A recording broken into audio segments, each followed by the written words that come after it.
Manguha tayo ng gulay dito sa ating tanim.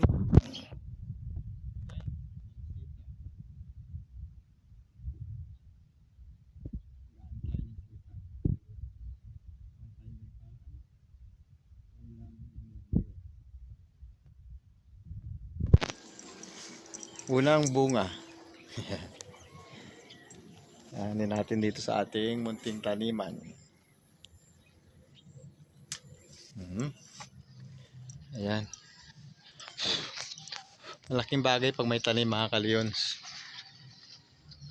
Makakasupport din sa pang-araw-araw. Oh. Hindi mo na bibilihin sa palengke ang gulay. Ayan. Kung bibilihin mo to sa palengke, 40 pesos. Dito sa iyong taniman, libre na.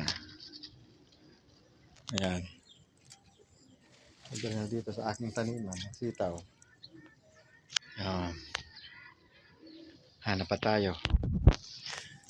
Ito sa aking pipinuhan. Ayan, ubod ng laki. Ayan, oh. Bibinhi natin ito mga kalyons. Para tayo may pang hindi na tayo bibili ng pananim sa sunod. Gagawin natin binhi ang pipino. Pero marami pa tayong pipino dito mga kalyons. Mga Martes, pwede tayo mag-harvest ng pipino sa Martes. Ayan o, pang Martes na ito. Kung may mga order pa yan. Pinaplastikan natin para iwas insekto mga kalyons, mga ka-farmers. Ayan, may panlawag na tayo sa ating gulay. Ang partner nito ay puso, puso at saka yung tawag dyan, saka papaya, at saka ito sitaw. Diba? Libre na.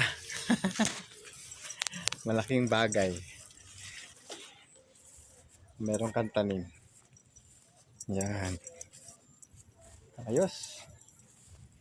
So ito lang muna na din natin na sitaw. Sulit ang ating paghihirap. Sa mga hindi pa na-subscribe sa aking channel, please subscribe si Leon's Official Vlog. Huwag kalimutan pindutin ang subscribe button at notification bell para updated kayo sa aking mga video. Ayan, meron pa rin tayo dyan. Tanim natin. Sobrang lusog ng ating sitaw. Lusog. Ayos na ayos. Siya, bye-bye na.